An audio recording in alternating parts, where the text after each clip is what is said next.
All right, let's talk about Ansible. It's a huge name in automation, right? In this explainer, we're not just going to cover what it is, we're going to figure out exactly where it fits on your developer roadmap and why, honestly, it's become a must-have skill for anyone working with infrastructure today. So, here's how we're going to tackle this. We'll start with the chaos of doing things by hand, then see how Ansible is the solution. After that, we'll get into the nuts and bolts of how it works, look at some common ways people use it, and finally, we'll figure out where it belongs on your roadmap. You know, before we can really appreciate any tool, we have to feel the pain it's meant to solve. And when it comes to managing servers and applications, doing things by hand, oh, that is a special kind of chaos. I mean, have you ever been there? It's late, and you're SSHing into server number 1, then server number 2, then server number 10, running the exact same commands over and over again. Maybe it's a security patch. Maybe it's a simple app update. You know that feeling. It's not just tedious, it's a breeding ground for mistakes, and there's no way you can scale that up. And this whole manual process, it leads to some serious headaches. The biggest one is something called configuration drift. Just picture it. You have 2 web servers that are supposed to be perfect clones, but then you log in the one to apply a quick hotfix and forget to do it on the other. Boom, now they're different.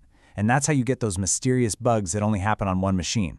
Of course, there's also the constant risk of human error. A typo can bring everything down. Deployments are slow. And like we said, scaling is pretty much impossible. We definitely need a better way. So, how do we get out of this mess? Well, this is where Ansible steps onto the stage. It's a tool built specifically to fight that chaos and bring order, consistency, and most importantly, speed back into managing our infrastructure. Okay, so what is Ansible really? At its heart, it's an automation engine. But here's the magic trick, and it's a big one. You don't give it a step-by-step recipe. Instead, you just describe what you want the final result to look like. It's like telling a chef, I want a cake with these ingredients. Instead of telling them to first crack 2 eggs and mix the flour, you just declare the final state, like make sure this web server is running. And Ansible handles all the steps to make it happen. And the whole reason Ansible got so popular really boils down to these 3 words: simple, powerful, and agentless. Simple enough that you don't need to be a scripting wizard to use it. Powerful enough to manage huge, complex environments. And that last one, agentless, well, that's a real game changer. All right, let's pop the hood and see how this thing actually works, because this is where you'll really see why that agentless part is such a big deal. Okay, so a lot of other automation tools are what we call agent-based.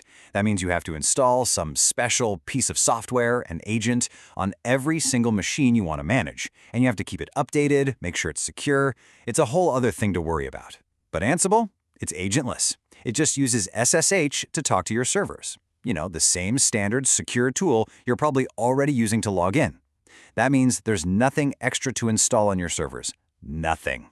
That simplifies things a lot. So the whole process is just clean. It starts on your machine, which we call the control node. From there, you kick off a set of instructions. Ansible then reaches out to all your other machines, the managed nodes, over SSH. It runs the tasks you defined, gets everything into the state you wanted, and then it just cleans up any temporary files and gets out of the way. It leaves no footprint behind. So where do these instructions live? They're written in simple files called Playbooks, and these playbooks use a language called YAML. The whole point of YAML is that it's super easy for humans to read.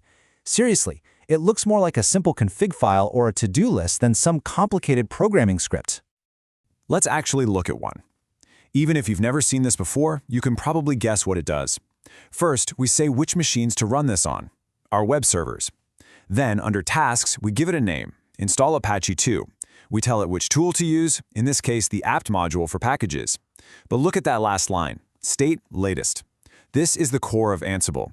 We're not saying run apt-get install, we're declaring that the state we want is for the latest version of Apache to be installed.